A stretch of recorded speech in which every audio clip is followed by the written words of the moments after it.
Bonsoir, c'est encore moi. Que notre Seigneur Jésus-Christ vous bénisse et vous comble de toutes ses grâces. Aujourd'hui, nous allons parler du monde dans le chrétien. Oui. Vous savez, il dit dans la parole que nous sommes dans le monde, nous ne sommes pas du monde. Il y a beaucoup d'enfants de Dieu qui ont une vie au Seigneur, qui marchent vraiment à sa suite, qui aiment le Seigneur, mais qui se battent encore avec des choses dans leur vie qui sont du monde. Donc, qui ont encore le monde en eux, dans leur cœur. Et le monde, évidemment, doit quitter de leur cœur. Pourquoi? Parce que, expliqué dans la parole, que l'amour du monde est inimitié contre Dieu. Donc, tout enfant de Dieu doit travailler vraiment à retirer le monde de son cœur. Je suis chrétienne depuis bientôt 19 ans. Vous aussi, vous êtes chrétien depuis plusieurs années, je n'en sais rien. Mais nous tous avons tous des choses en lui de nos cœurs, des choses qui sont en nous et qui ne glorifient pas le Seigneur.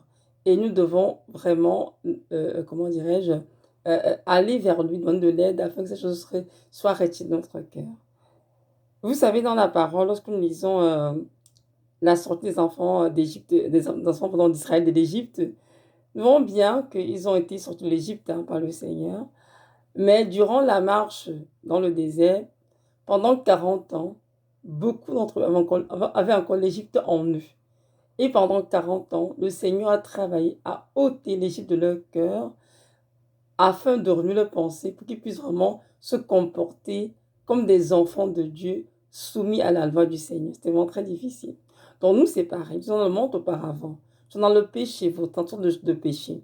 Parce que Dieu nous a sauvés, nous sommes venus à lui. Et ils ont dit, Seigneur, nous allons marcher à ta suite. Mais durant notre marche, on se rend compte qu'il y a encore des choses du monde qui reviennent, qui vont nous lâcher. Et nous devons justement faire face à cela et ne pas, comment dirais-je, ignorer cela. Nous devons vraiment nous lever et dire, non Seigneur, ceci, je ne veux pas dans ma vie. Donc, dans cette vidéo, je vais juste te donner une petite prière simple que le Seigneur Jésus m'a enseignée pour donner de l'aide au Seigneur, vraiment, qui vienne dans votre vie vous aider à retirer de votre cœur tout ce qui est du monde. Je dis bien tout. Ça peut être au niveau des pensées, comme les pensées impures, ça peut être au niveau, comment dire, des paroles, encore un langage ordurier ou bien des propos désobligeants. Ça peut être au niveau de l'habillement. Ça peut être à tous les niveaux, en tout cas. Bref, tout ce qui est du monde, tout simplement. Nous, c'est juste qui décide, va nous sanctifier. Il est là pour nous aider.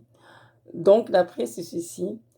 Père éternel, je t'en supplie, viens dans ma vie et retire de mon cœur tout ce qui est du monde. Donc, je répète.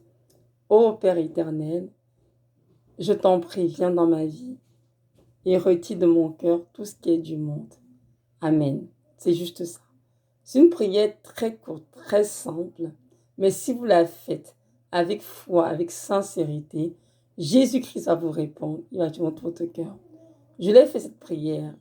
Lorsque le Seigneur l'a demandé, il a dit, et puis tu l'as fait, je vais t'exaucer. Lorsque je fait cette prière, c'est parce que j'avais de la difficulté à m'habiller convenablement comme une enfant de Dieu, comme une sainte. Le Seigneur m'a dit dans plusieurs rêves, je désire, Evelyne, que tu te couvres plus que ça, que tu te mettes de longues robes, de longues jupes. Et je vais tourner avec vous. Des fois, je mettais, des fois, non. Je mettais autre chose, des choses qui m'arrivaient après le genou et tout. Et puis, c'était correct avec cela. Et le Seigneur m'a dit, je vois ta bonne volonté, tu veux changer, mais tu n'arrives pas, mon enfant. Alors, fais cette prière, je vais t'exaucer. Dans la prière dont je l'ai donc faite. Ô Père éternel, s'il te plaît, viens dans ma vie et retire-moi de mon cœur. Je vous assure, je vous parle, il m'a vraiment exaucé et ma vie a changé. Et je m'habille maintenant comme Dieu le veut, comme il me l'a demandé, et il l'honore ainsi.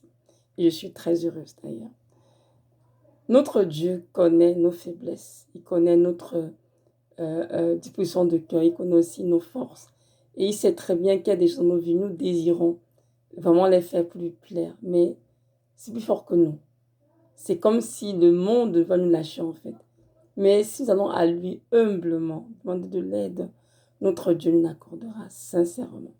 Alors je vous encourage, frères et sœurs, si dans votre vie, il y a quelque chose du monde en vous, peu importe ce que c'est, Dieu connaît cette chose. Allez devant lui, mettez-vous à genoux, humblement, avec foi et sincérité, faites cette prière que je viens d'enseigner simplement. Je vous assure que le Père se lèvera et vous dépouillera du monde et fera de vous vraiment cet homme, cette femme créée à son image, qui vit dans la sainteté et qui glorifie son nom. Donc voilà, que notre Dieu vraiment vous bénisse. Je vous encourage à percer dans la prière. C'est sûr que c'est difficile, hein. Les temps sont vraiment difficiles, on a fin des temps. Mais notre Dieu est avec nous, il nous conduit, il nous console, il nous reconforte, il nous soutient tous les jours. Et jamais il nous abandonnera, peu importe ce quoi vous passez. Sachez qu'il vous aime d'un amour éternel et inconditionnel. Et que rien sur cette terre ne peut vous séparer de l'amour de Dieu manifesté en Jésus-Christ de Nazareth pour vous. Alors, mon frère, ma soeur, peu importe par quoi tu passes, que notre Dieu vraiment te console et te garde dans ses bras d'amour. Amen.